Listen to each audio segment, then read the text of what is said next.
हिमाचल प्रदेश के सोलन जिला की बेटी आस्था पवार ने हिमाचल प्रशासनिक सेवा एचएएस परीक्षा उत्तीर्ण कर खंड विकास अधिकारी के पद पर चयनित होकर जिले और प्रदेश का नाम रोशन किया है। साधारण पृष्ठभूमि से निकलकर असाधारण लक्ष्य हासिल करने वाली आस्था की ये सफलता हजारों युवाओं के लिए प्रेरणा बन गई है। आस्था ने स्नातक के बाद साल 2018 में सिविल सेवा परीक्षा की तैयारी शुरू की। शुरुआती दौर में समय का सही आकलन न हो पाने के कारण कुछ भटकाव भी आया, लेकिन हर असफल प्रयास ने उन्हें और अधिक गंभीर व मजबूत बनाया। साल 2020 से उन्होंने लगातार मेंस परीक्षा पास करनी शुरू की और हाल ही में एलाइड परीक्षा भी सफलतापूर्वक उत्तीर्ण की। अप्रैल 2023 से वे सोलन की परशुराम लाइब्रेरी में नियमित अध्ययन कर रही थी, जहां 2.5 वर्षों की निरंतर मेहनत और अनुशासन ने उन्हें इस मुकाम तक पहुंचाया। अपनी सफलता का मंत्र साझा करते हुए आस्था ने कहा कि किसी भी प्रतियोगी परीक्षा में बेसिक्स की मजबूत पकड़ सबसे ज्यादा जरूरी है। स्टैटिक विषयों, विशेषकर पॉलिटी जैसे विषयों में वैचारिक स्पष्टता होना अनिवार्य है, क्योंकि करंट अफेयर्स भले बदलते रहें लेकिन मूल सिद्धांत नहीं बदलते। उनके अनुसार असली मुकाबला दूसरों से नहीं बल्कि खुद से होता है और अंदर से आने वाली प्रेरणा ही सफलता की असली चाबी है। सेवा के संस्कार उन्हें परिवार से मिले। उनके दादा सेवानिवृत्त जिला कल्याण अधिकारी रहे हैं और ताया जी आईआरएस अधिकारी रहे हैं। बचपन से लोगों की मदद करते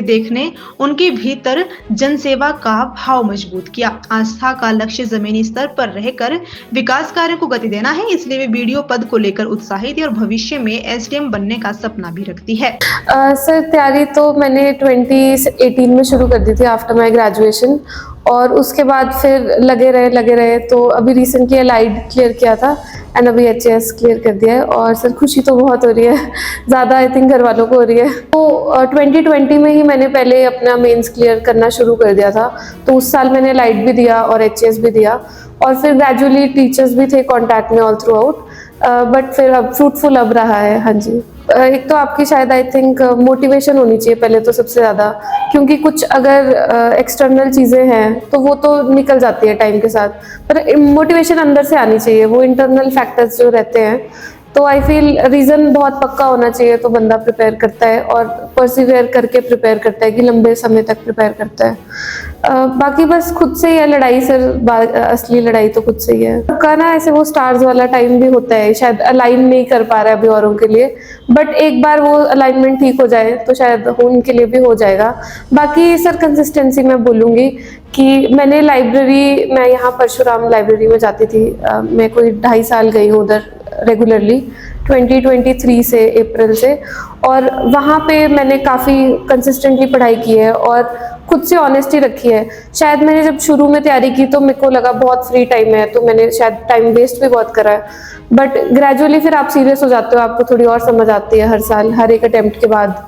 वो आई थिंक एक फैक्टर रहा। बस एचएस में आना है, मोटो वही था कि ग्रास रूट लेवल पे थोड़ा कुछ वेलफेयर के लिए कर पाए, तो उसके लिए बीडीओ आई थिंक अभी के लिए बढ़िया है, क्योंकि आप एकदम पॉलिसी इम्प्लीमेंटेशन के फोरफ्रंट पे हैं। Gradually I think I will try for HS, वो हो जाए तो मतलब एसडीएम मिल जाए तो बेटर है, नहीं तो प्रमोशन तो है ही। बेसिक्स है वो आई थिंक ना, कि आप अपना स्टैटिक पार्ट जो भी एग्जाम प्रिपेयर कर रहे हो, उसका कोर जो स्टैटिक पार्ट है, जो कि वो वाले क्वेश्चन कभी गलत नहीं होने चाहिए, और वो आपके पास बहुत कंसेप्चुअल क्लैरिटी होनी चाहिए उस चीज़ की, क्योंकि फिर क्वेश्चंस उससे ही आगे निकलेंगे।